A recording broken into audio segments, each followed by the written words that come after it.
Les gars, il a vraiment travaillé dur. C'est très rare que je demande à quelqu'un de faire le marathon complet du dimanche, car en général, ils s'évanouissent avant le service de 10 heures.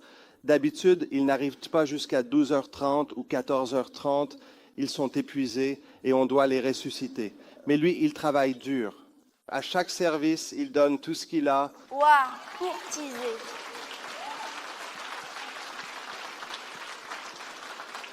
Paul dit qu'on peut voir la foi par des réalisations concrètes, l'espérance par une endurance tenace et l'amour par le travail acharné. C'est un homme qui aime Dieu et aime le peuple de Dieu. Je ne vois pas meilleure façon de le présenter. Accueillons le pasteur Doug Mills. Ouais, courtisé. Alléluia. Prions. Père, merci beaucoup pour cet après-midi béni. Nous sommes profondément reconnaissants pour la précieuse bénédiction d'être ici à l'Église, chers amis. Touche nos vies, Seigneur. Guéris-nous, sauve-nous, bénis-nous, Seigneur. Nous recevons toutes tes bénédictions au nom de Jésus et tout le monde a crié Amen. Amen. Waouh. Vous pouvez vous asseoir, s'il vous plaît. J'ai ici quelques livres que je voudrais vous présenter. Quelle bénédiction. L'art du leadership, un très bon et excellent livre sur le leadership, sera une grande bénédiction pour vous, pour chacun d'entre vous. Le sang de Jésus, c'est un sujet puissant. Les étapes vers l'onction. Combien veulent connaître les étapes vers l'onction? Wow! Attraper l'onction, l'onction n'est pas quelque chose que l'on peut apprendre. C'est quelque chose que l'on attrape. Quelle bénédiction! Et celui-ci, les démons et comment les combattre. Combien d'entre vous ont déjà vu avez-vous déjà vu un démon? Moi, oui. J'ai vu des démons à plusieurs reprises.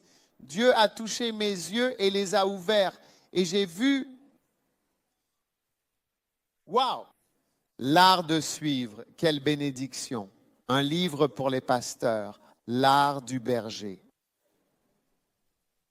Anakato, c'est un mot grec, en fait. Cela signifie aller et contraindre les gens à venir à Jésus. Amen. Amen. Rétrogradation. Combien savent qu'il y a beaucoup de rétrogrades? Dis à ton voisin, je pense que tu devrais prendre ce livre avant de rétrograder. Très bien.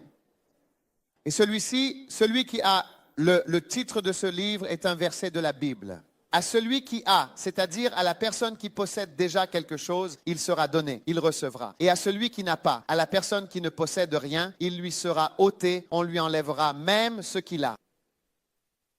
C'est l'un des versets qui semblent les plus injustes de toute la Bible. Combien sont d'accord avec moi que cela ne semble pas juste? Celui qui a recevra encore plus. Celui qui n'a pas, même ce qu'il a, lui sera enlevé. Est-ce juste? Mais c'est ce que Jésus a dit et c'est ce qui arrive tout le temps. Quiconque a été président, comme Clinton, d'accord, sa famille a plus de chances d'avoir d'autres présidents. Toi, comment tu t'appelles? Victoria. Victoria, as-tu déjà eu un président dans ta famille? Tu n'as probablement pas de président américain dans ta famille, mais Clinton, qui en a déjà eu un dans sa famille, pourrait peut-être en avoir un deuxième. Et Bush, un deuxième et même un troisième. Une femme qui a déjà des enfants. Par exemple, si tu as déjà 2 enfants, tu as en réalité plus de chances d'en avoir un troisième que quelqu'un qui, lui, n'en a pas du tout. Oui, d'accord. Ouais. Donc, parfois, quand tu essayes d'aider quelqu'un à avoir un enfant, la personne qui en a déjà un trouve que c'est plus facile pour elle d'en avoir un autre. Quand ils n'ont pas d'enfant, c'est plus difficile d'en avoir un. Donc, celui qui a reçoit encore plus. Celui qui a un travail, si tu as un travail, tu as des chances d'en avoir encore un l'année prochaine ou peut-être un meilleur. Mais la personne qui n'a pas de travail n'a probablement pas de travail l'année prochaine non plus. Et si tu as une voiture, d'accord, si tu as une voiture, en général, il est probable que tu aies encore une voiture l'année prochaine. Oui. C'est plus probable, n'est-ce pas, Oui. que pour la personne qui n'a même pas de vélo. Si tu n'as pas du tout de voiture, il est probable que même le vélo, il se peut qu'il s'abîme et que tu n'aies même plus de vélo. Donc, cette écriture est vraie. J'ai gagné des âmes en tant qu'évangéliste. D'accord? Et il est plus probable que je gagne encore plus d'âmes, même ce matin à Manille. Je gagne des âmes depuis que je suis arrivé ici vendredi. J'ai déjà gagné beaucoup d'âmes et il est plus probable que j'en gagne encore aujourd'hui que toi. Amen. Que toi qui n'as gagné aucune âme aujourd'hui. Même la seule personne que tu as peut-être amenée à l'église peut se détourner du Christ. Oui? Ainsi, celui qui a en apparence semble avoir encore plus, et celui qui n'a pas, lui, semble même perdre ce qu'il possède déjà. Pourquoi donc? C'est de cela que j'ai parlé dans ce livre. Quand tu liras ce livre, tu découvriras le mystère de la prospérité. C'est pourquoi l'Amérique s'enrichit et les pays pauvres s'appauvrissent. C'est incroyable, mais c'est ce qui se passe et il y a une raison à cela. Alors procure-toi ce livre, ce sera une bénédiction. Ma fille, tu peux y arriver? Waouh! Comprendre le moment de recueillement.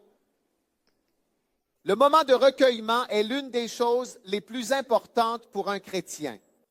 Si tout ce que tu fais, c'est dépendre des sermons de ton pasteur, tu ne deviendras jamais un chrétien fort. Tu dois te nourrir toi-même de la Bible. Tu dois lire la Bible toi-même. Est-ce que quelqu'un peut m'aider ici? D'accord? Et puis ces livres sont très importants. Loyauté et déloyauté. Ceux qui accusent. Il y a des gens qui pensent toujours d'une manière accusatrice. Ceux qui font semblant, est-ce qu'il y a des hypocrites aux Philippines? Hey. Ceux qui sont en effet ignorants. Ceux qui sont en réalité déloyaux. D'accord? Ceux qui oublient. Ceux qui partent. Ne quitte pas ton église. Ceux qui oublient, regarde comment le pasteur Samuel a pris soin de toi pendant 35 ans ici. Hein? N'oublie pas. Amen.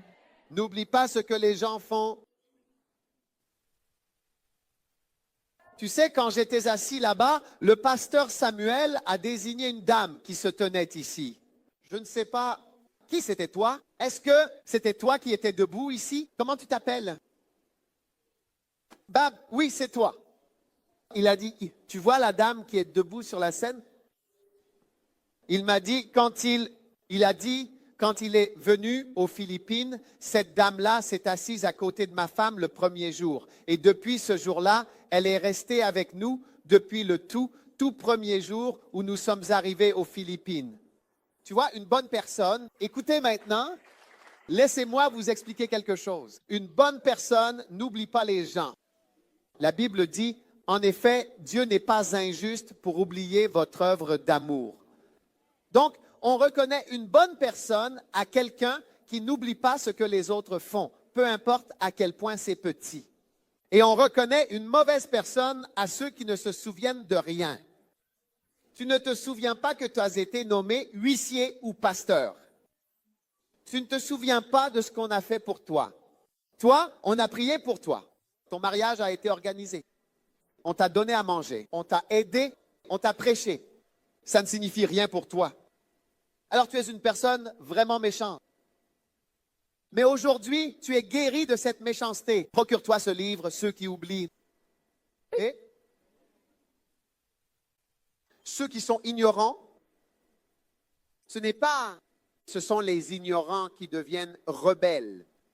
Si vous êtes rempli de connaissances, vous ne serez pas rebelle. La Bible dit que lorsqu'Absalom s'est rebellé contre son père, 200 personnes ont suivi Absalom dans l'innocence de leur esprit. 200 personnes. Ils ne savaient pas ce qu'ils faisaient lorsqu'ils attaquaient leur propre père. 200 hommes. Par ignorance, ils ont suivi Absalom pour tuer son propre père. Comment pouvez-vous attaquer votre propre père et tant de personnes vous suivent?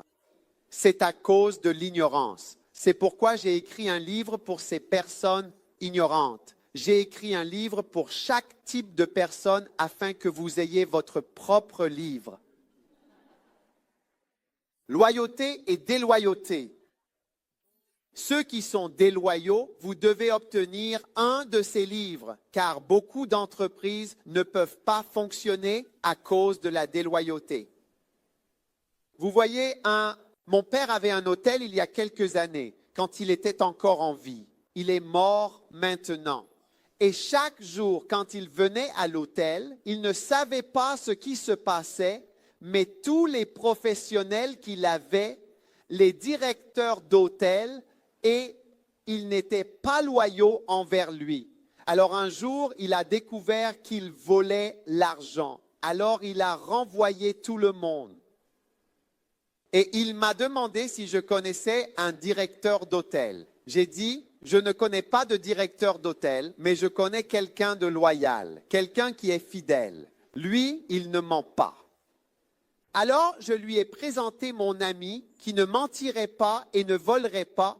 Lorsque cette personne loyale est devenue le directeur de l'hôtel, alors qu'il ne connaissait vraiment rien du tout à la gestion hôtelière, et pourtant les revenus de l'hôtel ont été multipliés par 15 en une seule journée, simplement parce qu'une personne fidèle était à la tête de l'hôtel en charge au lieu d'un menteur, même si ce menteur était un professionnel de la gestion hôtelière. Ainsi, la loyauté est parfois plus puissante et plus importante que votre éducation. Et si vous avez des personnes fidèles, vous pouvez faire plus pour le Seigneur. Amen. C'est pourquoi ce livre est un livre très important. Loyauté et déloyauté. Donc, nous avons tous ces livres à disposition. Et le dernier que je veux présenter est les 12 influences du Saint-Esprit. Vous savez, alors que je suis ici, le Saint-Esprit influence ce que je fais. Mais parfois, je ne suis même pas conscient de la puissance du Saint-Esprit, car l'influence du Saint-Esprit est très paisible. Vous ne savez même pas quand certaines choses vous viennent à l'esprit. Amen. Amen. Je me souviens qu'il y a de nombreuses années, je partais en voyage. Et pendant ce voyage, nous avons eu un terrible accident. J'aurais dû mourir, mais je ne suis pas mort. Mais je me souviens très bien que ce matin-là, mon fils voulait absolument venir avec moi et il n'était pas à l'école ce jour-là, donc il aurait tout à fait pu venir avec moi. Et j'ai décidé de l'emmener, mais au tout dernier moment, j'ai finalement décidé, non, je ne vais pas l'emmener avec moi. Donc, s'il était venu, il aurait été assis à l'arrière de la voiture, sur la 3e rangée. Alors, nous sommes partis en voyage et nous avons fait des tonneaux. Et la voiture a atterri, a tourné, puis s'est retrouvée sur le côté. Et l'endroit précis où il aurait été assis a été complètement écrasé. Toutes les affaires qui se trouvaient à l'arrière de la voiture sont sorties, vous voyez. Mais je me souviens très bien que lorsque j'ai pris la décision, j'ai dit, je ne le prendrai pas. Au dernier moment, j'ai dit, non, tu ne peux pas venir. Et il pleurait. Et j'ai dit, non, tu ne viens pas. Mais à 17 heures, j'ai compris pourquoi j'avais dit de ne pas venir. Parce qu'il aurait été éjecté de la voiture ou tué dans l'accident quand nous avons fait des tonneaux. Parfois, l'influence du Saint-Esprit est si subtile que l'on ne se rend même pas compte de ce qui se passe. Je me souviens Plus tôt cette année, je faisais une collecte et je me tenais là, tenant le panier, et j'ai dit aux gens de venir donner leur offrande. Alors, une dame s'est approchée, puis elle est repartie, et je l'ai appelée. J'ai dit, venez, quel était votre nom? Et j'ai dit, laissez-moi simplement prier pour vous. Après le service, une dame, un frère ou une dame ou quelqu'un a appelé le pasteur de l'église et a dit, écoutez, vous souvenez-vous quand l'évêque prenait l'offrande, il y avait quelqu'un qui l'a arrêté et à qui il a dit, venez, laissez-moi prier pour vous. Il a dit, mes yeux se sont ouverts et j'ai vu un ange debout à côté de lui. Et l'ange lui a chuchoté quelque chose à l'oreille. Dès que l'ange lui a chuchoté quelque chose à l'oreille, il a alors appelé la dame et a dit, revenez. Et j'ai prié pour elle.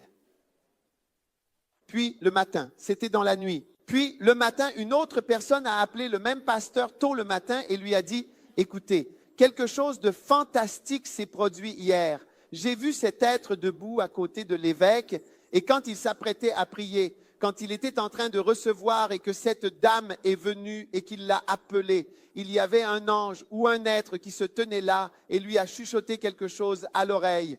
Et c'est à ce moment-là qu'il a appelé la personne. Je ne savais pas qu'il y avait un ange. Wow. Non, j'ai juste vu la dame. J'ai dit, ah, vous me semblez familière. Venez, laissez-moi prier. Et c'est la seule personne pour qui j'ai prié. Plus de 1000 personnes sont venues déposer une offrande dans le panier. Plus de 1000 personnes. Mais c'est la seule personne que j'ai arrêtée. Donc, ce que je veux dire, c'est que l'influence du Saint-Esprit est parfois si subtile que vous n'êtes pas conscient de ce qui se passe. Et l'influence du Saint-Esprit comporte de nombreux aspects et dimensions par lesquels le Saint-Esprit vous influence. Et c'est pour cela que j'ai écrit ce livre en particulier, parce que ce livre a plusieurs 1, 2, 3, 4, 5, 6, 7, 8, 9 nombres, laissez-moi voir. 35 influences, domaines dans lesquels le Saint-Esprit vous influence, parfois sans que vous sachiez vraiment ce qui vous arrive. En réalité, oui. Donc ce livre est indispensable, vous devez avoir ce livre. Écoutez, certains chrétiens ne lisent pas, mais je vais vous dire, nous connaissons Dieu en lisant. Oui, eh bien, Comment as-tu connu Dieu? Comment le pasteur Samuel connaît-il Dieu? En lisant la Bible. Aucun d'entre nous n'a vu, peu d'entre nous ont vu Jésus, et même si tu vois Jésus, ce sera pour 3 minutes ou une courte vision. En réalité, c'est en lisant. Donc, quand tu vois un livre et que Dieu t'introduit à ce livre et te le fait découvrir, eh bien, c'est ta vie chrétienne. Tu te rends service en tant que chrétien en cherchant le livre et en le lisant. Je veux présenter ces livres. C'est une bénédiction pour toi. Ovation au Seigneur. Alléluia. Et vous savez quoi? À tous les cultes, je ne présente pas de livres. Seulement ici. Donc, vous voyez, peut-être que la douce influence du Saint-Esprit m'influence à présenter des livres, parce qu'à chaque culte, je n'ai pas vraiment présenté les livres. Hier, je n'ai même pas mentionné de livres, mais je suis venu ici et j'ai soudainement commencé à présenter des livres. Donc, parfois, on ne sait même pas ce qui se passe et le Saint-Esprit nous influence. Amen. Waouh! Recevez déjà votre bénédiction au nom de Jésus. Père, merci pour la bénédiction. Merci pour la bénédiction. Aujourd'hui, en ce jour, je souhaite sincèrement partager avec vous un court et bref message sur Jésus-Christ et l'homme paralytique. Jésus et l'homme paralytique. Combien croient que Jésus peut guérir les personnes paralysées? Amen. Waouh! Luc chapitre 5, verset 18. Et voici des hommes apportèrent sur un lit un homme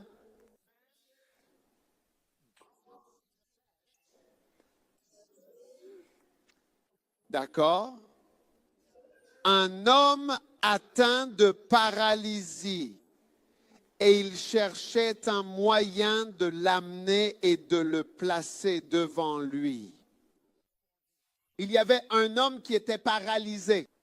D'accord? Et comme ils ne savaient pas par quel moyen ils pourraient l'introduire à cause de la foule qui se trouvait là, ils montèrent alors sur le toit de la maison et après avoir fait passer l'homme avec son lit à travers les tuiles, ils le descendirent ainsi de cette manière au milieu, juste devant Jésus. Et ayant vu la foi dont il faisait preuve, il s'adressa à cet homme et lui déclara, « Homme, tes péchés te sont pardonnés. » À la vue de cela, les scribes ainsi que les pharisiens commencèrent alors à raisonner entre eux, se demandant et disant, « Qui donc est cet homme, celui-ci, qui profère de tels blasphèmes? Qui peut pardonner les péchés si ce n'est Dieu seul? » Mais Jésus, connaissant leurs pensées, leur répondit, « Pourquoi donc raisonnez-vous ainsi dans vos cœurs? Lequel est en réalité le plus facile à dire, tes péchés te sont pardonnés, ou bien de dire, lève-toi et marche.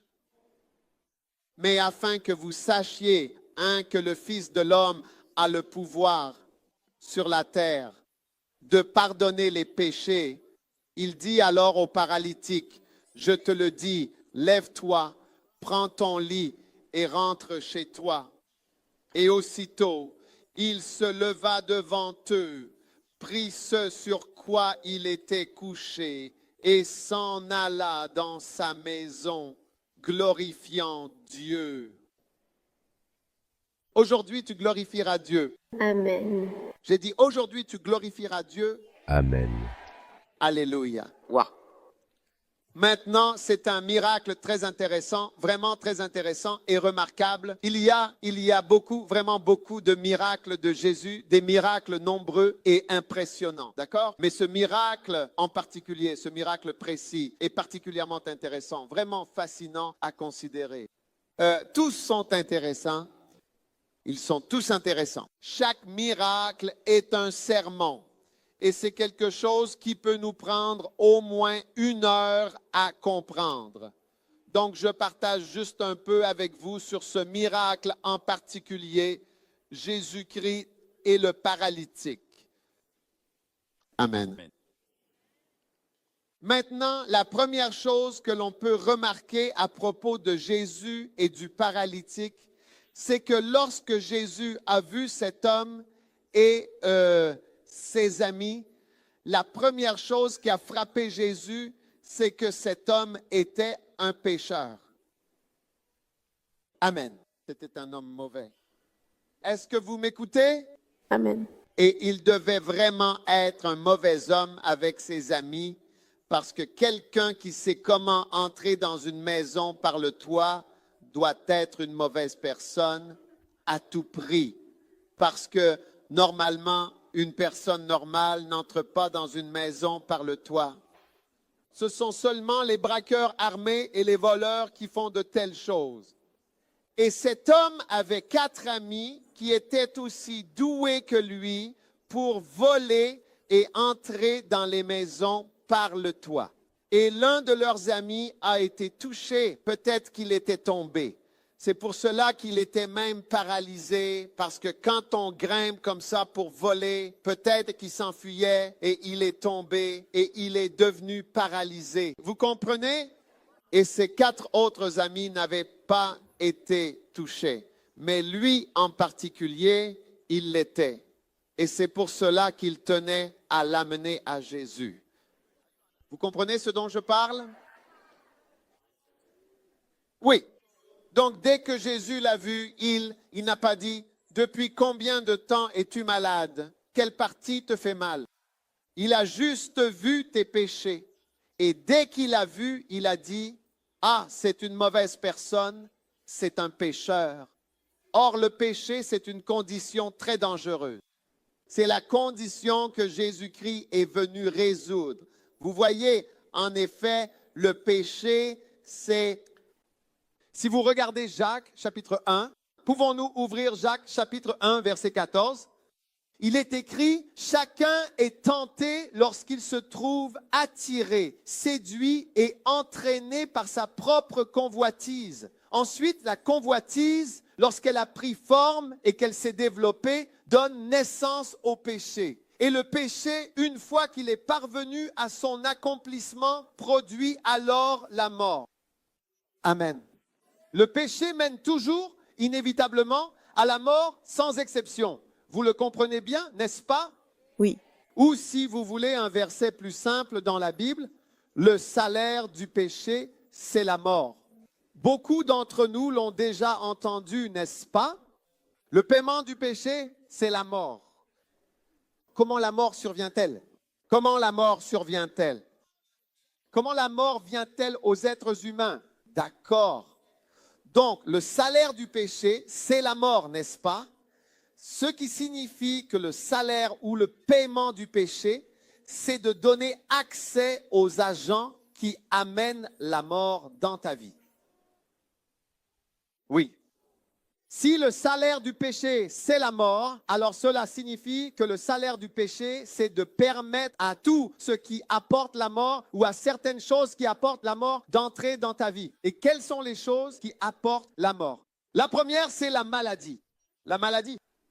Beaucoup de gens meurent à cause de la maladie. Selon les statistiques, il est probable que tu meurs, je refuse cela au nom de Jésus. Il est probable que tu meurs, une personne sur 9 est censée mourir d'un cancer. Tes chances de mourir d'un cancer sont d'1 sur 9.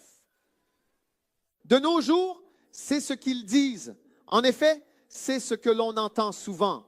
Tes chances de mourir dans une voiture sont d'environ 1 sur 85.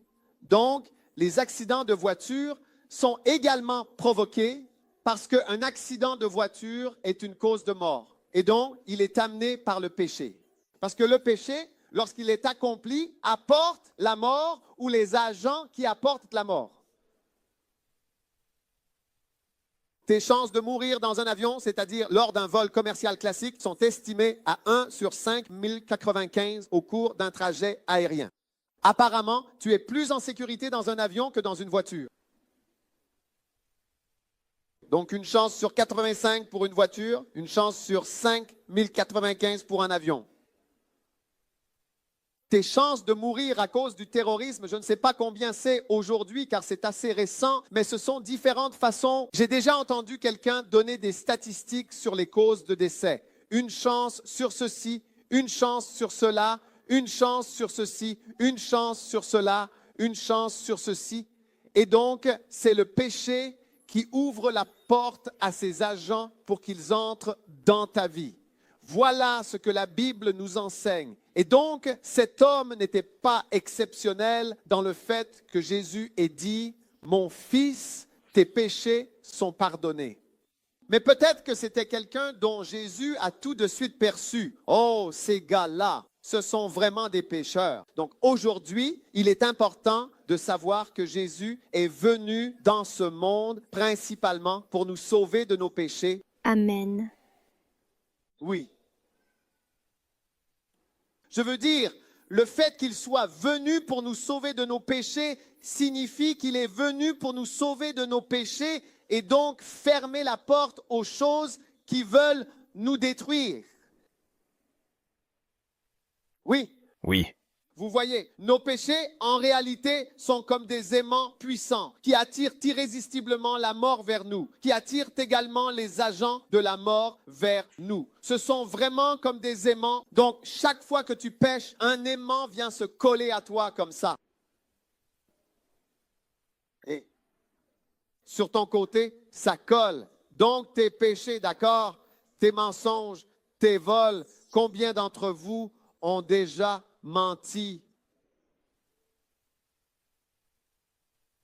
Seulement 6 personnes dans cette salle ont déjà menti. Combien d'entre vous ont déjà menti? Combien d'entre vous ont dit plus de 100 mensonges depuis votre naissance? Faites-moi un signe de la main. Ah, vous voyez maintenant?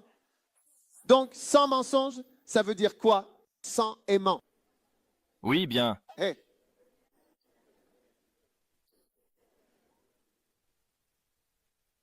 Oui, l'aimant attire la mort et les agents de la mort. Combien parmi vous ont déjà volé quelque chose? Juste ici dans la chorale, combien ont déjà volé quelque chose? Levez la main, faites-moi un signe. Eh, combien d'entre vous ont déjà volé du poulet dans la cuisine de leur mère? Faites un signe de la main. Vous voyez maintenant? Chaque fois que vous volez quelque chose, un aimant encore plus gros vient s'installer sur vous. Parfois, l'aimant se place sur votre utérus et attire quelque chose vers votre utérus. Parfois, il va se coller à votre œil et attirer quelque chose vers votre œil. Peut-être qu'il attire des problèmes oculaires. Il les attire. Je vous le dis, chaque péché dans nos vies est en réalité comme un aimant. Parce que, comme le dit la Bible, le salaire du péché, la conséquence, la réaction du péché, c'est la mort. Ou alors, quelque chose qui tue. Oui.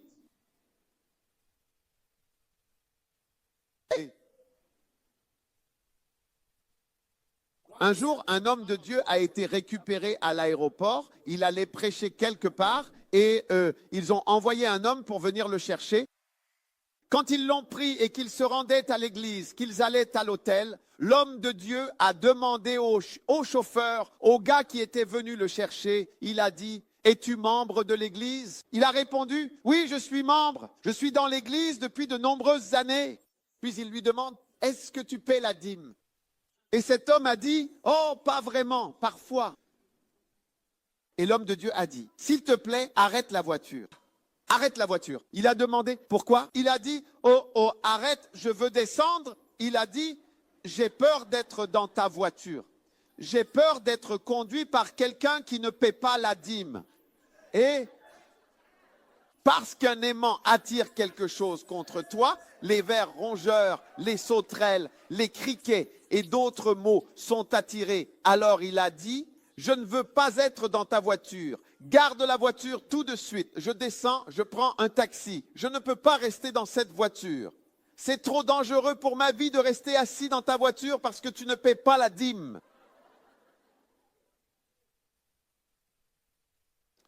Combien d'entre vous ont déjà été jaloux? La jalousie, juste cette partie ici, la jalousie.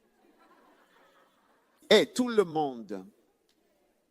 La jalousie est l'un des plus grands maux du monde. La Bible dit dans Marc, le dernier, Marc, je crois, chapitre 19, il est dit: et Jésus-Christ a été crucifié à cause de l'envie des Parisiens, des pharisiens. La jalousie et l'envie sont des choses très mauvaises. Et la couleur de cet aimant est verte. Et donc, quand tu es rempli de jalousie, il y a un puissant aimant vert et tous les démons voient: ah, regardez, on y va. Et alors, les démons vont venir. Waouh! Combien d'entre vous ont déjà commis la fornication? Savez-vous ce qu'est la fornication? Le sexe avant le mariage. Juste cette section ici.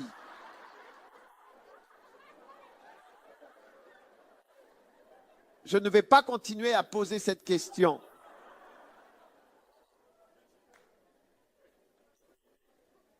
Et, hein? Beaucoup d'entre nous ici pratiquent le sexe avant le mariage, la fornication. Ouais. Mais tu t'assois à l'église, tu as l'air sain. Mais il y a un aimant rose qui s'attache à votre côté droit, attirant la maladie, les accidents, les maladies. Toutes sortes de choses sont attirées vers nous à cause des péchés que nous commettons. C'est pourquoi, lorsque vous êtes chrétien, vous devez avoir peur du péché. Oui, vous devez avoir peur du péché. Parce que le péché n'est pas une petite chose. Ce n'est pas une petite chose que de marcher dans le péché ou de vivre dans le péché. Et c'est pourquoi, dès que Jésus a vu cet homme paralysé, il a dit: tes péchés te sont pardonnés. Il a immédiatement été conscient du péché. Ainsi, Jésus-Christ est venu dans ce monde pour nous sauver de nos péchés. Amen. Jésus n'est pas venu pour nous rendre riches, comme certaines personnes le disent de nos jours. Dieu a tant aimé le monde qu'il a donné son Fils unique, afin que quiconque croit en lui ait une maison de 40 millions de dollars et un chien de 12 000 dollars. N'est-ce pas? Un chien qui coûte 12 000 dollars. Ce n'est pas pour cela que Jésus est mort sur la croix.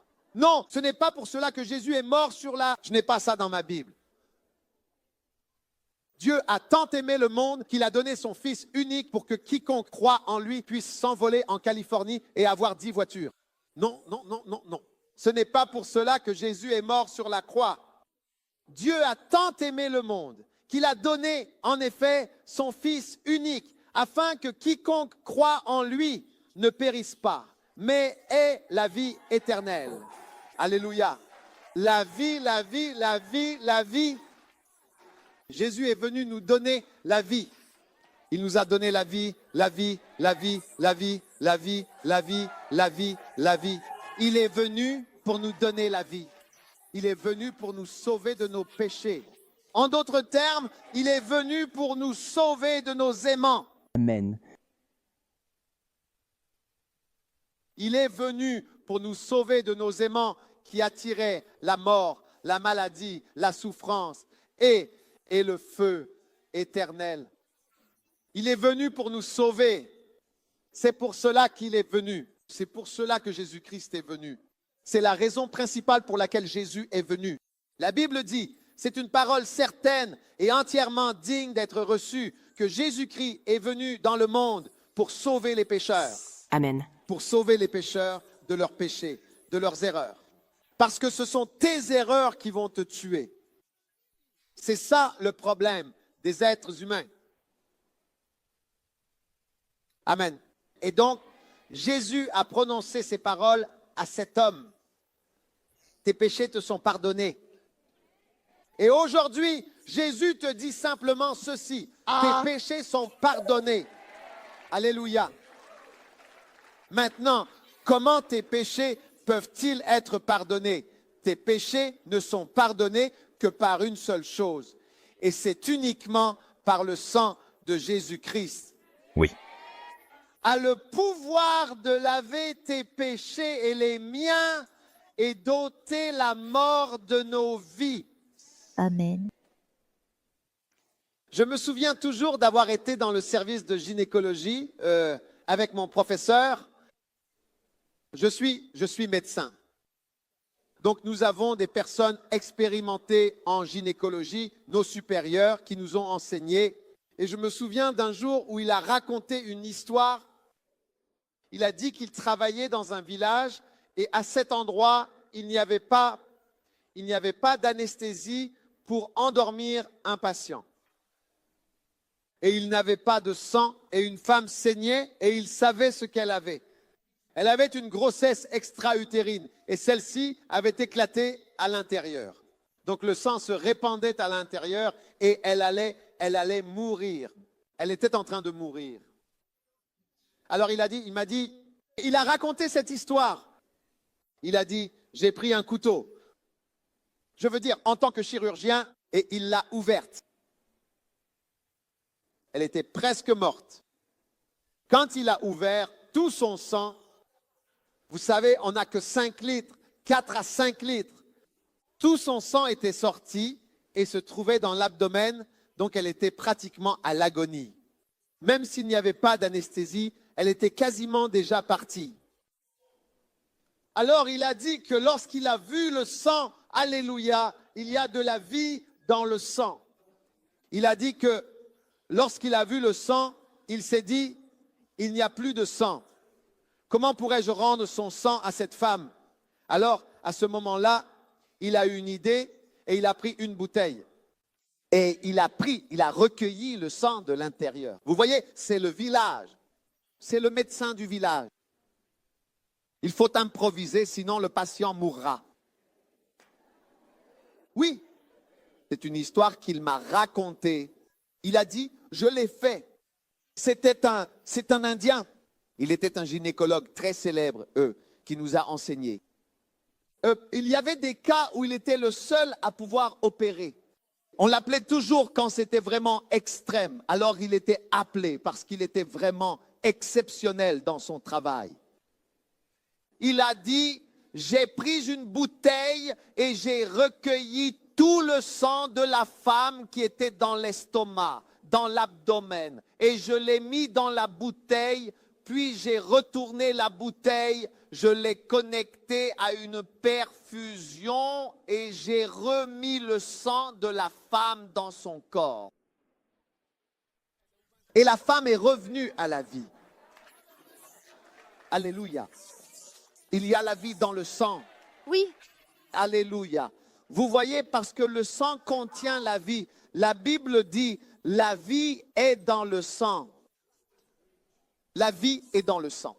C'est pourquoi sans effusion de sang, il n'y a pas de pardon. C'est le sang qui te donne la vie. C'est le sang qui a le pouvoir d'apporter la vie en toi, même si tu as été condamné à mort. Et c'est pourquoi, partout où le sang de Jésus n'arrive pas, les gens meurent, ils périssent et vont en enfer. Parce que la vie est dans le sang. Ainsi, un chrétien devrait prendre le sang de Jésus et le répandre sur les gens, le verser en eux pour leur apporter la vie. Et c'est ce que le pasteur Samuel fait depuis 35 ans dans ce pays, en vous prêchant, en vous parlant et en partageant avec vous au sujet de Jésus et de son précieux sang. Oui, bien entendu. Oui, il y a la vie dans le sang. oui, La vie est dans le sang. Sans effusion de sang, il n'y a pas de pardon. Donc pour que vos péchés soient pardonnés, ce n'est pas juste, ce n'est pas simplement, comment dire, vous êtes simplement pardonné. Pourquoi devriez-vous être pardonné? Pourquoi devriez-vous être pardonné? Pourquoi devriez-vous être pardonné? Je veux dire, pourquoi ne devriez-vous pas être puni? Je veux dire, réfléchis-y. Pourquoi ne devrais-tu pas être puni pour tout ce que tu as fait, pour tous tes mensonges? La raison pour laquelle tu ne devrais pas être puni, c'est parce que quelqu'un a payé le prix. La Bible dit que nous sommes rachetés par le sang. Tu sais, racheter est un vieux mot. Cela veut dire acheter, comme aller au centre commercial pour acheter. Quand Jésus est venu dans ce monde, il est venu pour nous acheter. Il est allé faire des courses pour ta vie. On lui a demandé de payer pour ta vie et il a dû payer avec du sang, son propre sang. Quand il faisait des courses pour toi, au lieu de payer avec de l'argent, il a payé avec son sang. Il a dit, voici mon sang, je te donne mon sang et tu me donnes leur sang. Je te donne ma vie, tu me donnes leur vie. Je rachète toute leur vie avec la mienne. alléluia. Alléluia à Jésus. La vie pour la vie, le sang pour le sang. Alors ta vie a été payée. C'est pourquoi la Bible dit, nous n'avons pas été rachetés par le sang d'une chèvre ou quoi que ce soit d'autre, mais par le sang précieux de Jésus. Nous avons été payés, comme moi, Dag. Je m'appelle Dag. J'ai été payé, ma vie a été payée.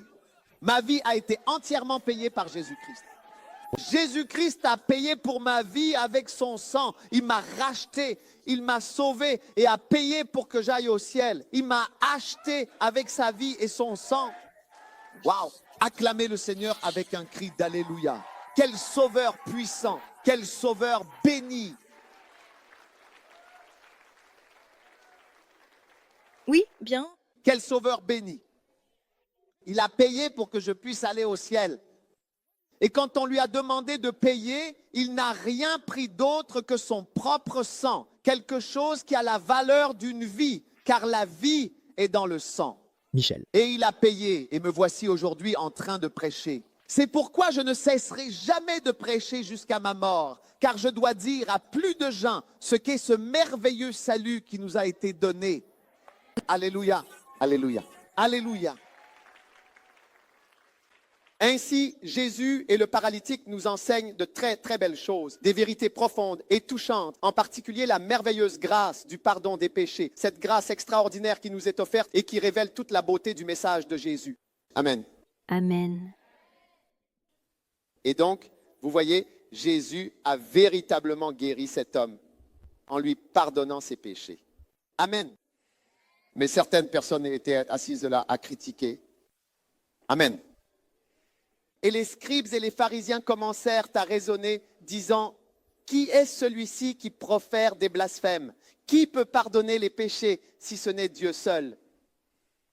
Même en présence de la puissance de Dieu, alléluia, il y a toujours des gens pour critiquer. Quoi qu'il arrive, certaines personnes vont critiquer. Peu importe ce que vous faites, les gens vont critiquer.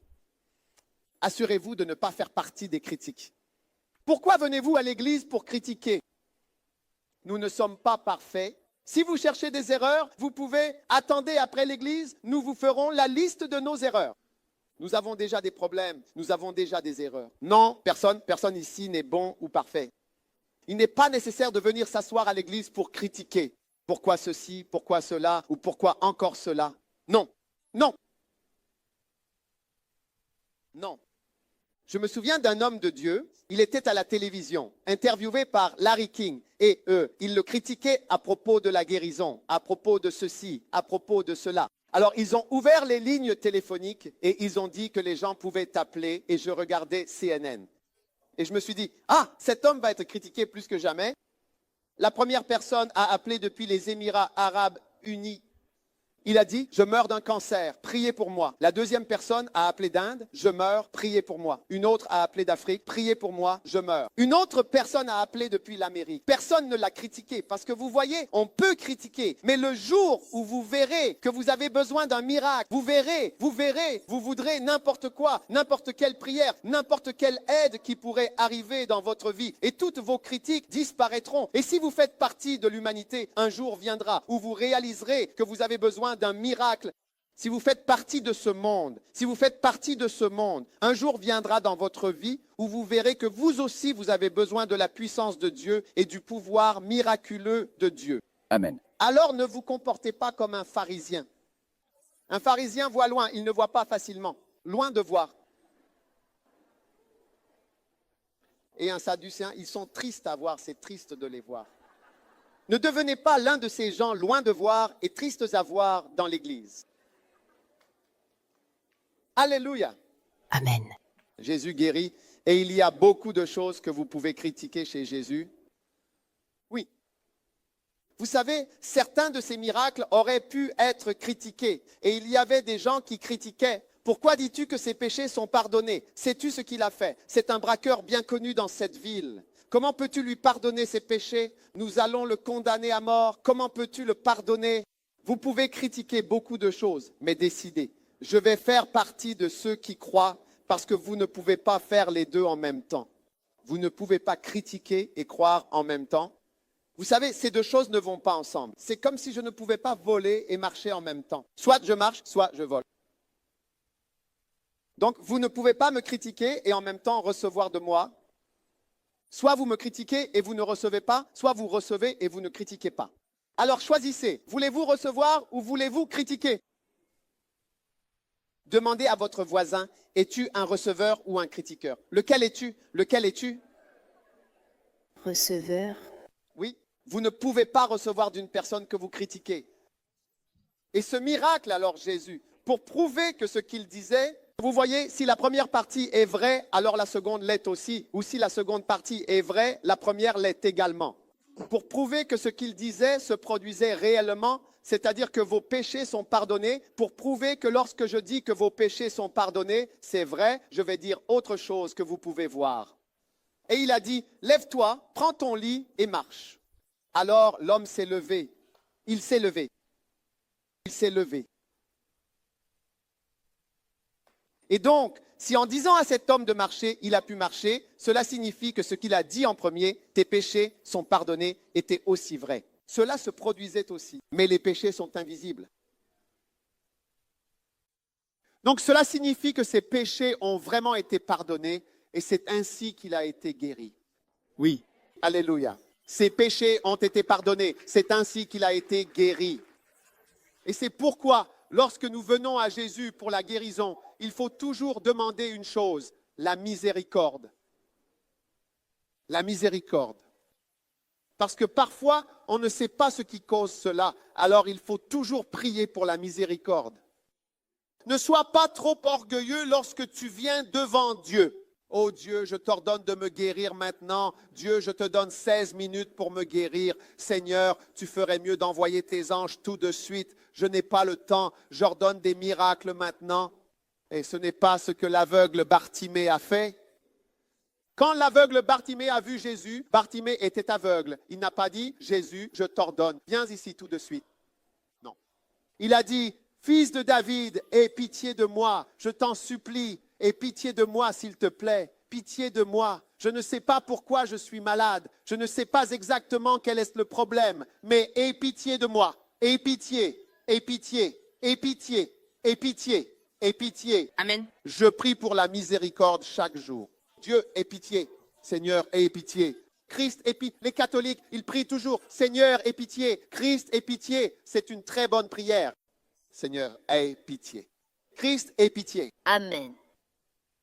C'est une très bonne prière. Nous devons prier davantage de cette façon. Amen. Et il lui a dit, lève-toi, prends ton lit et marche.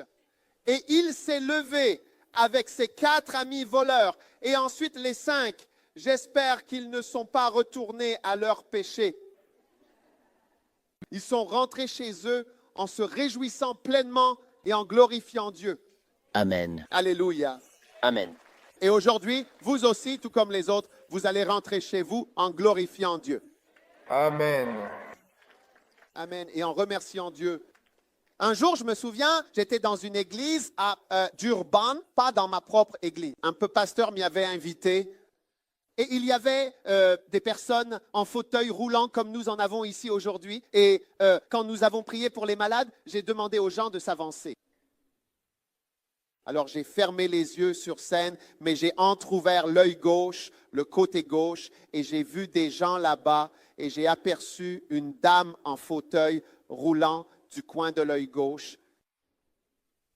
Et quand je l'ai vue, j'ai tourné la tête de ce côté, et je me suis dit en moi-même, pourquoi cette dame s'avance-t-elle? J'ai dit, les personnes qui sont guéries devraient s'avancer, mais elle s'est avancée en fauteuil roulant jusqu'à l'avant. Elle n'aurait pas dû faire ça. Alors, j'ai pris le témoignage, puis je suis allé vers elle et je lui ai dit, qu'est-ce qui ne va pas chez vous? Pourquoi? Pourquoi êtes-vous venu devant? Elle a dit, eh bien, je voulais juste vous dire, vous savez, je suis toujours en fauteuil roulant. Je ne peux même pas me lever du fauteuil roulant. Mais aujourd'hui, quand vous avez prié, je ne peux pas marcher. Elle a dit, je ne peux pas marcher, mais je peux me tenir debout. Pour la première fois, j'ai pu me lever. Et alors, elle s'est levée, puis elle s'est rassise. J'ai dit, merci Seigneur. Vous voyez, avec les miracles, il faut toujours remarquer les miracles. Oui. Quand ils commencent à se produire, il faut les remarquer. Les gens voyaient Jésus, qui était le plus grand des signes. Et ils disaient, signe, montre-nous un signe. Signe, montre-nous un signe. Jésus était le signe de Jonas, celui qui est resté dans le ventre de la baleine pendant 3 jours. Et il disait, montre-nous un signe, alors qu'ils étaient en train de regarder le grand signe et demandaient, signe, peux-tu nous montrer un signe, s'il te plaît? Y a-t-il un signe? Pendant ce temps, c'est toi le signe. Alors il faut remarquer le signe. Donc quand j'ai vu cette dame, elle a dit qu'elle s'était levée, qu'elle s'était assise. J'ai dit, merci Seigneur. Le lendemain, elle s'est levée et elle a fait un pas. Elle n'est pas venue à l'avant. 3e jour, 4e jour, elle marchait. Dernier jour, dimanche, elle a marché seule, sans fauteuil roulant, quelqu'un qui ne pouvait pas tenir debout. Ce n'est pas qu'elle ne pouvait pas marcher, mais qu'elle ne pouvait pas se tenir debout. Marcher n'était même pas envisageable. C'était juste de se tenir debout. Et maintenant, elle marchait toute seule. Et vous savez ce qu'elle a dit? Elle a dit que son mari était un pécheur endurci qui ne va jamais à l'église. Et son mari a dit, aujourd'hui, j'ai vu que ton Dieu est réel. Et il a dit, je vais donner ma vie à Jésus et venir t'accompagner à l'église. Parce que je ne peux pas croire que ma propre femme, qui était en fauteuil roulant, marche sans, elle marche, pas seulement debout, elle marche. Quelle bénédiction. Alors, frères et sœurs, alors que les miracles se produisent, vous devez remarquer le signe et la bénédiction que Dieu apporte. Amen. Vos péchés sont pardonnés, vous demandez la miséricorde et la puissance de Dieu agit dans votre vie. Aujourd'hui, vous devez vous détourner de vos péchés et vous devez recevoir la puissance de Dieu. Nous devons voir les signes que Dieu est en train d'agir, que Dieu fait quelque chose et recevoir le miracle alors que Jésus accomplit des miracles merveilleux. Alléluia. Je veux que vous vous leviez tous, s'il vous plaît.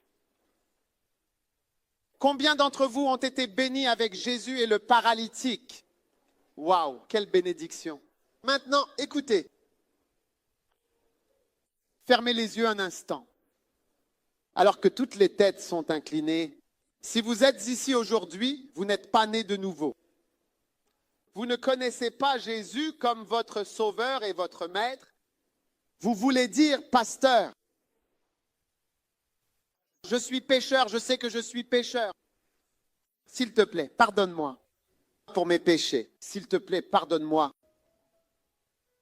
Pardonne-moi. Souviens-toi, le péché est un aimant. Dites tous aimants. Combien veulent avoir de tels aimants sur eux? Mais aujourd'hui, tu as une opportunité de recevoir Jésus. Tes péchés seront effacés. Ton nom sera inscrit dans le livre de vie. Tu sais, peut-être que quelqu'un t'a invité à l'église, mais tu ne connais pas Jésus comme ton sauveur. Et aujourd'hui, Jésus veut effacer tous tes péchés et inscrire ton nom dans le livre de vie. Alors que toutes les têtes sont inclinées, écoutez très attentivement. Je vais vous donner une opportunité. Alors que vous êtes debout ici, peut-être que quelqu'un vous a invité à l'église, mais au fond de votre cœur, vous savez que vous n'êtes pas né de nouveau. En d'autres termes, si vous mouriez aujourd'hui ou demain, vous ne savez pas si vous iriez au paradis ou en enfer parce que vous n'en êtes pas sûr. Vous ne connaissez pas Dieu, mais aujourd'hui, vous voulez dire « Je veux connaître Dieu ». Campus Sud, où que vous soyez. Je veux Jésus, je ne veux pas aller en enfer. Je veux que Jésus vienne dans mon cœur, dans ma vie et me transforme. Toutes les têtes inclinées, tous les yeux fermés. Si vous êtes ici dans ce cas, si vous voulez que je prie avec vous pour que vos péchés soient pardonnés, pour qu'un grand changement vienne dans votre vie, afin que votre nom soit écrit dans le livre de vie. Si vous êtes ici dans ce cas, ou que vous soyez debout, pasteur, priez avec moi. Je veux donner ma vie à Dieu, je veux naître de nouveau. Je ne veux pas aller en enfer, je veux que mes péchés soient lavés par le sang de Jésus. Si vous êtes ici dans ce cas, dans cette salle, où que vous soyez debout, levez simplement votre main droite. Je veux Jésus maintenant. Alors votre main doit se lever. Que Dieu vous bénisse. Levez-la simplement. Je vois toutes vos mains. Levez-la bien haut. Levez-la bien haut. Que Dieu vous bénisse. Je veux Jésus dans ma vie. Que Dieu vous bénisse. Je veux que mes péchés soient lavés. Je ne veux pas aller en enfer. Priez avec moi, pasteur. Je veux que Jésus me touche, me sauve, me lave. Venez à Jésus, venez à Jésus. Votre main doit être levée, votre main droite maintenant, si vous avez levé votre main droite. Je veux que vous fassiez encore une chose. Je veux que vous veniez devant. Venez avec la main levée. Venez à moi, venez devant, venez, venez, venez, venez depuis le fond. Venez, venez, venez jusqu'ici. Je veux mon sens soit lavé. Je veux naître de nouveau. Allez, venez devant, venez à Dieu, venez à Jésus. Aujourd'hui est votre jour de salut. Dieu est en train de changer votre vie. Quelle bénédiction! Quelle bénédiction! Venez à Dieu. Venez à Jésus. Votre vie ne sera plus jamais la même. Vos péchés seront pardonnés. Vos péchés seront pardonnés. Vos péchés seront pardonnés. Votre nom sera inscrit dans le livre de vie. Venez à Jésus. Quelle bénédiction! Laissez-les tous venir. Avancez tous jusqu'à l'avant. Venez, venez sur le côté.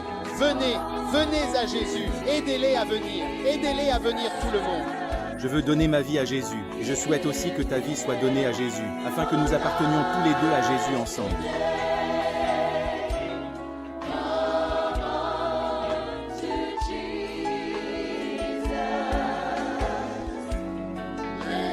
Maintenant, juste maintenant. Écoutez. Écoutez-moi, fermez les yeux, tout le monde, juste une seconde de plus. Écoutez, Vous savez, quand vous allez à l'aéroport, il y a quelque chose que vous entendez. Ceci est un vol vers n'importe où, peut-être Jakarta, jusqu'ici. Et ils disent, ceci est le dernier appel. Ceci est le dernier appel, l'appel final. Écoutez, si vous êtes debout là, écoutez très attentivement. Parce que vous savez, il y a quelques semaines, quelqu'un est venu me voir avec une photo et m'a montré, voici une photo d'une dame. J'ai dit, oui, je me vois en train de prier pour cette personne. Ils m'ont dit que cette dame est morte, elle vient de mourir. J'ai demandé comment. C'est une jeune fille. Elle a dit, elle a donné sa vie à Jésus. Je crois qu'il y avait 3 personnes qui ont donné leur vie. Elle était l'une d'entre elles. Quelques jours plus tard, elle était morte. Parce que vous voyez, parfois la douce influence du Saint-Esprit nous pousse à vous encourager à donner votre vie à Dieu. C'est votre chance. Qu'est-ce que tu veux de plus? Dimanche matin, dimanche après-midi, Dieu t'appelle, il te dit, viens à la croix, viens à Jésus, écris ton nom dans le livre de vie. Qu'est-ce que tu veux entendre de plus? Comment veux-tu découvrir autrement si tu connais Dieu ou non? Veux-tu mourir et découvrir une telle chose? Non? Écoute, si tu es là, que tu veux donner ta vie à Dieu, je te donne la dernière chance. Lève la main et viens rejoindre ces personnes. Tu n'es pas sûr ou tu veux en être sûr. Tu veux donner ta vie à Dieu. Tu veux donner ta vie à Jésus. Lève la main et viens rapidement devant. Je te donne la dernière chance. Allez, viens. Parle pour eux et encourage-les pendant qu'ils viennent. Soutenez-les, que Dieu te bénisse. Venez tout devant.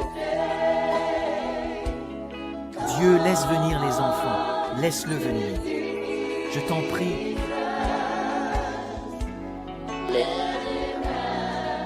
Le laisser venir. Allez, viens ici. Laisse venir. Allez, viens.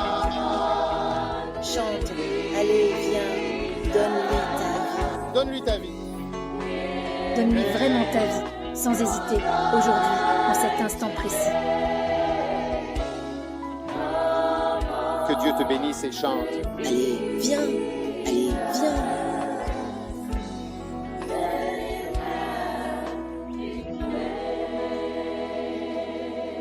Prions. Levez les mains devant. Répétez cette prière avec moi. Tout ce que je vais prier, répétez après moi. Dites Jésus.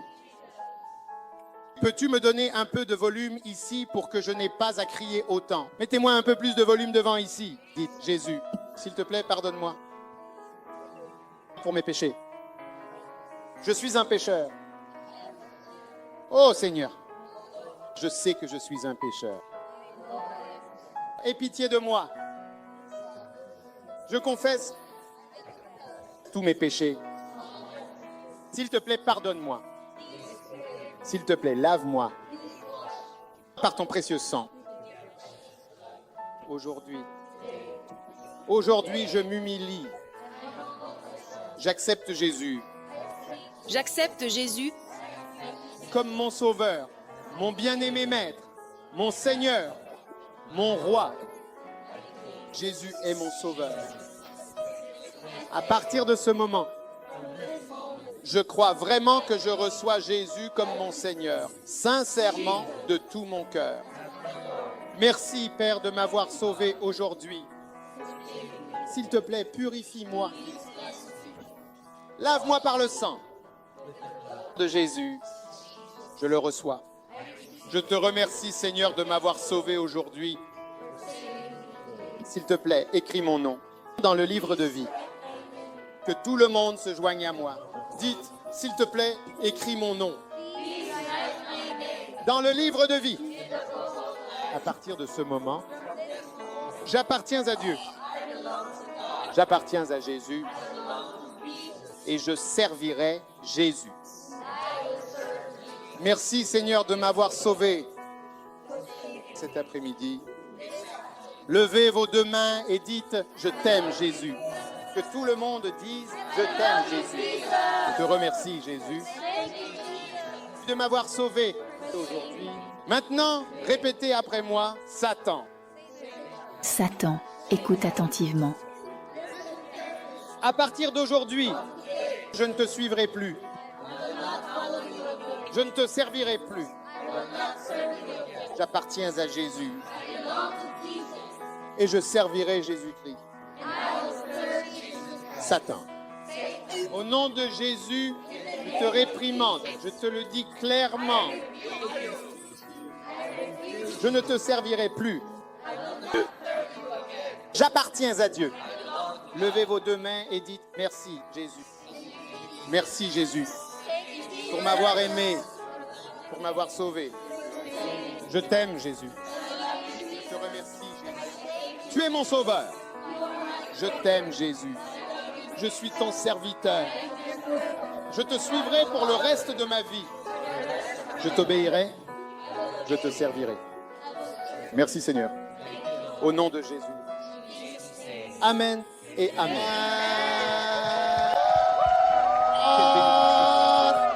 Quelle bénédiction. Quelle bénédiction. Quelle bénédiction. Quelle bénédiction. Quelle bénédiction. Quelle bénédiction. Alléluia. Écoutez. Jésus est aussi un guérisseur. Quand nous, dès que nous aurons terminé, dans quelle salle allons-nous aller? Chambre Rivière. Il y a une salle qui s'appelle la salle River. Vous restez juste ici. Et dès que je descends de la scène, c'est terminé pour nous tous. Es-tu sérieux dans ce que tu fais? Es-tu sérieux? Si tu es sérieux, tu dois te rendre dans cette salle River. La rivière du Saint-Esprit va te rencontrer là-bas. Amen. Mais maintenant, je veux qu'on prie simplement pour les malades. Amen. Combien croient que Jésus est un Jésus qui guérit? Waouh, quelle bénédiction, quelle bénédiction, quelle bénédiction, quelle bénédiction, quelle bénédiction, quelle bénédiction. Quelle que soit ta maladie en ce moment, pose ta main là tout de suite. Il est le Seigneur qui te guérit. Quel que soit ton problème, pose ta main là. Si c'est ton œil, pose ta main sur ton œil. Si c'est ton cœur, pose ta main sur ton cœur. Si c'est une douleur à la jambe, pose ta main sur ta jambe. Ta main là, tout de suite. Il est le Seigneur qui guérit. Jésus est réel. Regarde, soit il est réel, soit ce n'est pas réel. C'est à toi de croire. Tu n'es pas obligé. Ce n'est pas par contrainte. Jésus ne s'impose à personne. Tu crois ou tu ne crois pas, c'est libre. Alléluia, Père. Je te remercie pour les miracles en ce moment même. Oh, Jésus, merci. Jésus guérit. Jésus sauve. Jésus touche. Jésus change nos vies. Jésus, merci. Quelle grâce et quelle présence puissante il y a ici cet après-midi. Merci Seigneur. Il n'y a rien de trop difficile pour toi. Merci, il n'y a rien de trop grand pour toi. Nous croyons en toi Seigneur, nous avons confiance en toi. Maintenant nous levons la main et demandons ta miséricorde Seigneur. Accorde-nous ta miséricorde Seigneur. Montre ta miséricorde Seigneur, montre ta miséricorde pour chaque situation. Oui, reçois la puissance miraculeuse du Saint-Esprit. Marissa et Mola Mola, Shende et Krasina, Brandos, Meliga de Pablo, Sanabras, Chandala sont devenus un peu plus libéralement Talama couleur descente. Monday, Calipender, Teddy Lava pour bénir un homme tunnel, un bébé échantillon nommé Akada Namazo, Melody Bikini, Grass, une prostate, un Pablo légal, une course de laboratoire de triche et Elmer Gated Brotherly, les deux cancers du travail sont apparus. Merci infiniment Seigneur. Merci infiniment pour de si merveilleux miracles cet après-midi. Cet après-midi, quelle bénédiction nous avons. Nous recevons ta puissance Seigneur. Nous te remercions Seigneur.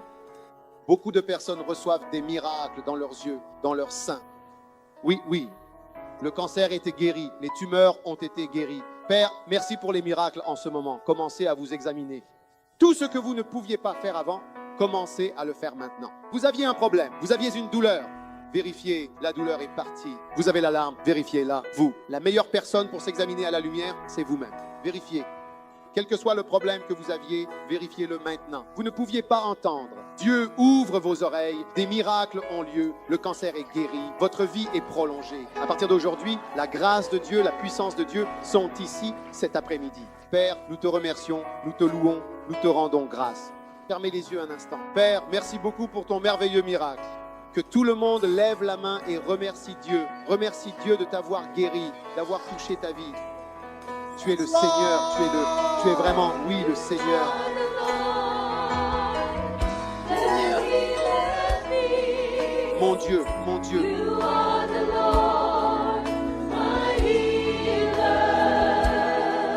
tu as envoyé ta parole et tu entends comme nous. Merci.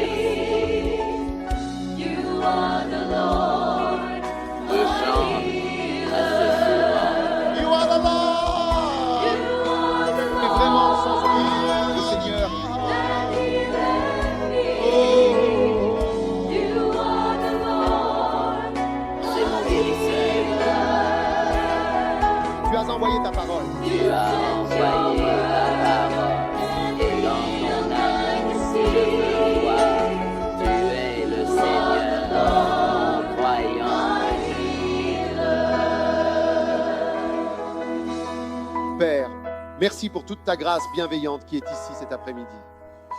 Quelle grande bénédiction nous recevons au nom de Jésus. Vérifiez-vous maintenant, baissez la main un instant, fermez les yeux un instant. Si Dieu vous a touché cet après-midi, Dieu vous a touché, quelque chose s'est passé, peut-être que vous ne pouviez pas voir, mais maintenant vous voyez. Peut-être que vous ne pouviez pas entendre, mais maintenant vous entendez. Ce n'est pas que vous croyez que cela arrivera dans le futur. Mais en ce moment même, alors que nous sommes ici, vous voyez que quelque chose s'est passé, quelque chose se passe, il se passe toujours quelque chose. La puissance de Dieu est ici. Si vous êtes ici cet après-midi, vous pouvez dire que Dieu vous a touché. Quelque chose s'est passé. Dieu vous a guéri de quelque chose. Je veux que vous leviez la main droite. Si Dieu vous a touché, vous aviez un problème, le problème a disparu. Vous pouvez voir qu'il y a un changement. Alors levez simplement votre main droite bien haut comme ceci. Waouh! Merci Seigneur pour ta bénédiction, ta guérison, ta puissance au nom de Jésus. Merci beaucoup.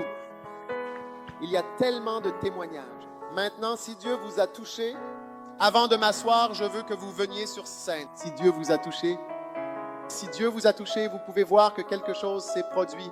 Vous avez levé la main. S'il vous plaît, venez sur la scène. S'il vous plaît, venez à moi ou venez à moi tout de suite. Rapidement. Rapidement. Qui est-ce? Qui est-ce?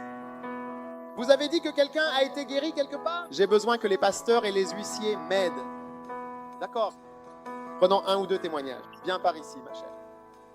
Wow. Qu'est-ce qui t'est arrivé? Bien. Merci Seigneur. Oui. Doucement au clavier. Doucement. Un peu plus bas, s'il vous plaît. Baissez le volume. Merci Jésus, parce que je souffre de migraines sévères en ce moment. Depuis la fac, j'ai de fortes migraines et ce matin, pendant que nous répétions dans la chorale, j'avais un mal de tête intense. Et maintenant, par la présence de Dieu, c'est complètement parti. Je suis guérie. Offrez au Seigneur une puissante.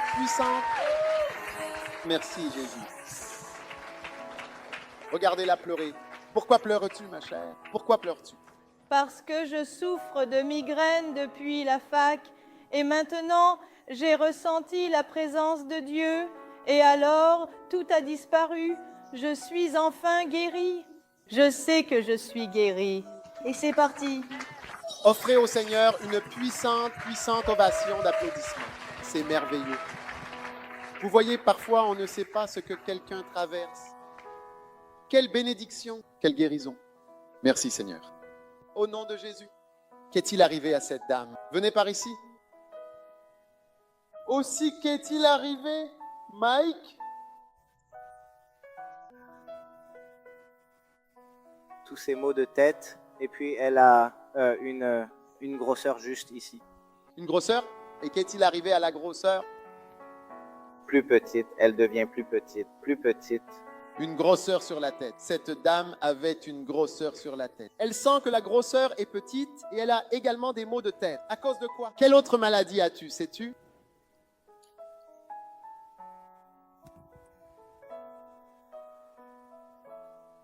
Dans ta main, toute oppression satanique est brisée dans cette vie. Au nom puissant de Jésus. Merci Seigneur. Applaudissez le Seigneur. Merveilleux miracle. Viens par ici, ma chère. Viens, que Dieu te bénisse. Viens ici. Viens par ici. Que Dieu te bénisse. Viens vers moi ici. Qu'est-ce qui t'est arrivé? Mon dos me fait très mal depuis des années. Le dos? Depuis combien de temps? Des années. Quel âge as-tu? J'ai 21 ans, tu sais. 21 ans. C'est en étudiant. Assis sur une chaise. C'est généralement ce qu'on appelle des spasmes des muscles paraspinaux. Père, merci pour ta puissance de guérison. La douleur est-elle partie? Penche-toi en avant. Tu te penches. La douleur est-elle déjà partie ou pas? Oui, elle est partie. Père, merci pour ta puissance et ta guérison. Au nom de Jésus, offrez une grande ovation au Seigneur. Es-tu heureux de ce que le Seigneur fait? Écoutez, quand vous avez mal au dos et que vous allez chez le médecin, parfois ils vous diront qu'ils n'ont pas de médicaments. Change simplement de chaise. Oui, parce qu'ils n'ont vraiment rien qui puisse résoudre ce genre de problème. Oui. Offrez une grande ovation au Seigneur. Que Dieu vous bénisse. Qu'est-il arrivé à cette dame? J'ai une épaule gelée en ce moment. Syndrome de l'épaule gelée. Je ne peux pas lever les bras. Épaule gelée. Levez la main. Je peux. Je ne peux pas toucher mes cheveux. Cette dame souffrait d'une maladie, une affection appelée syndrome de l'épaule gelée. Un autre nom pour cela est la capsulite adhésive. Et elle est en train d'être guérie. Elle peut lever l'épaule. Levez-la. Waouh, waouh, waouh, waouh, waouh, waouh. C'est merveilleux. Vous savez, avec les os, nous avons tellement de maladies. Celle-ci, c'est l'épaule gelée. Vous pouvez en avoir une autre appelée le coude de l'étudiant. Ça se manifeste ici. Le coude de l'étudiant, l'épaule gelée, tant de choses différentes. Et le Seigneur accomplit des miracles merveilleux. Offrez au Seigneur une puissante ovation d'applaudissements. Le syndrome de l'épaule gelée est guéri. Que Dieu vous bénisse. Qu'est-il arrivé, Seb? Estomac fragile à cause des allergies. Estomac faible. Comment sais-tu ton estomac est plus fort? Avant, je prenais des enzymes digestives. Tu prends des enzymes digestives. Oui, j'avais toujours, absolument toujours, en permanence, des indigestions. D'accord, ballonnement, ballonnement. Qu'est-ce qui s'est passé aujourd'hui? Non, plus de ballonnement. Plus de ballonnement à l'instant. Oui, d'habitude, après avoir mangé, j'ai des ballonnements d'estomac. Après 2 heures. Toutes 2 heures. Après 2 heures, après avoir mangé. D'accord, alors plus de ballonnement. Je vois. Donc, tu as mangé, ça fait 2 heures et il n'y a pas de ballonnement. Waouh, venez par ici, venez, cet homme a... Est-ce que cela s'appelle le syndrome du côlon irritable? C'est bien comme ça qu'on l'appelle? Presque un syndrome de l'intestin irritable. Intolérance alimentaire. Donc tu dois prendre des enzymes digestives. Bien digérer ma nourriture. Cet homme, vous voyez, tout le monde produit des enzymes digestives dans la bouche ou l'estomac. Mais cet homme doit prendre les enzymes sous forme de comprimés, Donc quand il mange, il doit ensuite prendre l'enzyme pour digérer la nourriture qu'il a mangée. Toutes les 2 heures, son ventre gonflait. Et là, ça fait 2 heures et son ventre n'est pas gonflé. La puissance de Dieu, vous voyez, il y a beaucoup de choses que les médecins ne peuvent pas résoudre. Vous ne le savez peut-être pas. Vous imaginez? À chaque fois que vous mangez, votre ventre gonfle. Et quand je vais à l'église après avoir mangé, je vais à l'église. Je suis un peu somnolent, vraiment somnolent. Oui. Allergie à cause d'allergie. Oui. Gonflé. Nez gonflé. Oui, sinus. Moins d'oxygène. Je deviens somnolent. J'écoute les sermons du pasteur à cause de la somnolence, à cause du sommeil, du manque d'oxygène. En ce moment, j'ai tué. Réveillé tout de suite. Oui, tout de suite. C'est ce qu'on appelle un double miracle. Offrez au Seigneur des acclamations et des applaudissements. Alléluia, un double miracle. Merci Seigneur pour ta puissance au nom puissant de Jésus. Amen. Que Dieu vous bénisse. Oh, criez au Seigneur, criez. Que se passe-t-il? Tes yeux te font mal? La douleur est-elle partie? La douleur est-elle partie? Comment dit-on? C'est parti. Walana. Voilà, plus rien. Walana.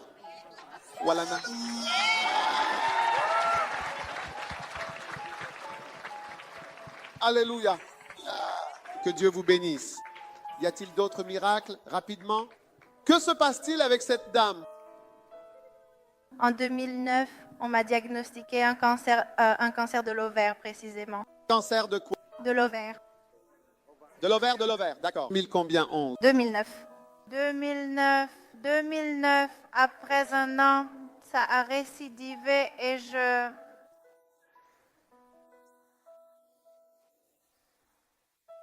J'ai suivi une chimiothérapie et après 2 ans, c'est revenu encore. Aujourd'hui, quoi passé?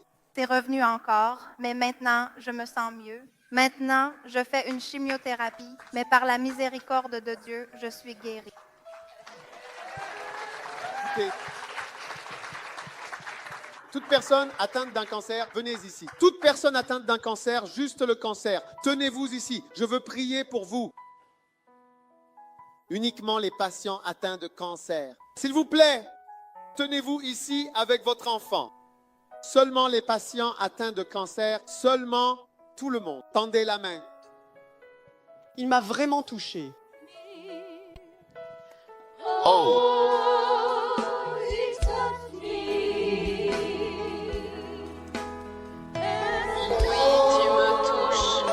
Je sais que ça ne va pas mieux.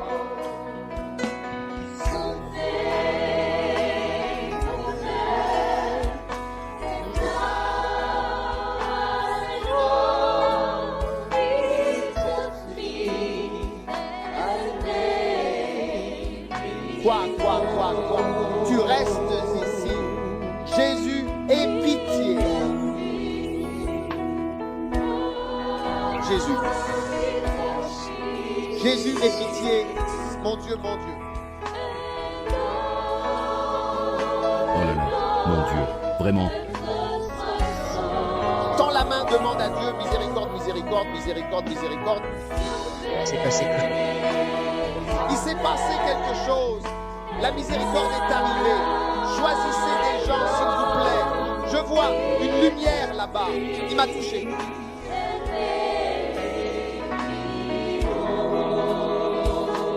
Moi, il m'a touché. Il m'a touché et tous les syndromes du corps. Il m'a touché et tous les syndromes de la corps. Il s'est passé quelque chose.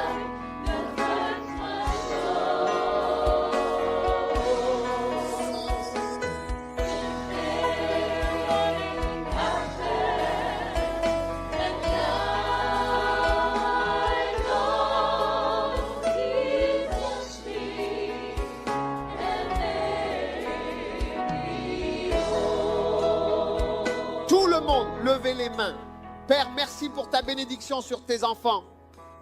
Mon Dieu, alors que nous rentrons chez nous, merci parce qu'une bénédiction nous attend à la maison. L'ennemi qui nous a tourmentés dans la maison, quand nous rentrerons aujourd'hui, il s'inclinera devant nous au nom de Jésus. Merci pour la victoire. Envoie tes anges devant tes enfants. Qu'il y ait la paix dans la maison. Nous réprimandons l'esprit de confusion et d'agitation. Nous ordonnons que le tumulte et les nuages sombres se dissipent. Nous relâchons la tranquillité et la paix, la joie dans la vie et le cœur de ton peuple dans leur maison. Bénis-les sur leur chemin. Bénis-les sur leur chemin. Fais-leur voir ta bonté, ta bienveillance, tes miséricordes dans leur vie. Je te remercie pour la grande bénédiction qui demeure ici, dans cette église, dans cette merveilleuse assemblée. Je te rends gloire. Je te remercie, Père, pour ta grande bénédiction. Au nom de Jésus, tout le monde a crié Alléluia.